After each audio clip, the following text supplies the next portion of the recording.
আংশিক নয়, আত্মনিবেদন হতে হবে সবার। ভগবান পক্ষপাত দৃষ্ট কখনোই নয়, তার কৃপা ও করুণা নির্ঝর সতত ভগবান। অজ্ঞান মানুষ জানে না তা কিভাবে পেতে হয়। তার করুণা ধারা ঢালু পার্বতীতে পড়া বর্ষার ধারার মতো। যারা বিনয়ী, যারা একান্তভাবে ঈশ্বর বিশ্বাসী, তারাই তার কৃপার অধিকারী। যখন মন চঞ্চল হয়, সংসারে দুঃখ কষ্ট বিচার প্রভৃতি মনকে বিক্ষুব্ধ করে তোলে, তখন যেন তার কারণ অনুসন্ধান অন্তরের দৃষ্টি বন্ধ করে মন আনন্দে পূর্ণ থাকে। মন সমগ্র জগৎটাকে আনন্দময় বলে পড়ে থাকে। মুক্তির অস্তিত্ব একমাত্র অন্তর। যারা সরল তাদের পক্ষে আধ্যাত্মিকতা অবশ্য অনেক সহজ।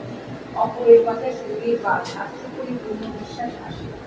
ঈশ্বর সম্পর্কে অন্যে যত কিছুই বলুক না কেন, তাতে বিশ্বাস একটুকু দৃঢ় হয়। তার জন্য চাই প্রত্যক্ষ অনুভূতি। কিন্তু সে অবস্থায় পৌঁছিবার পূর্বে অনেক বাধা বিঘ্ন অতিক্রম করতে হবে। দিতে হবে ধৈর্য, অধ্যবসায়। কণামাত্র দুর্বলতা বা আগ্রহের অভাব ঘটলে তাকে লাভ করা যায়। কতবার বিফল হলাম সে বড় কথা না, প্রয়াস যেন অব্যাহত থাকে। কিন্তু একবার অগ্রসর হলে ভেঙে পড়ে। বাস্তবিক পক্ষে বাধা এক মহা আশীর্বাদ স্বরূপ, কারণ তা আমাদের চরিত্রে দৃঢ়তা এনে দেয়।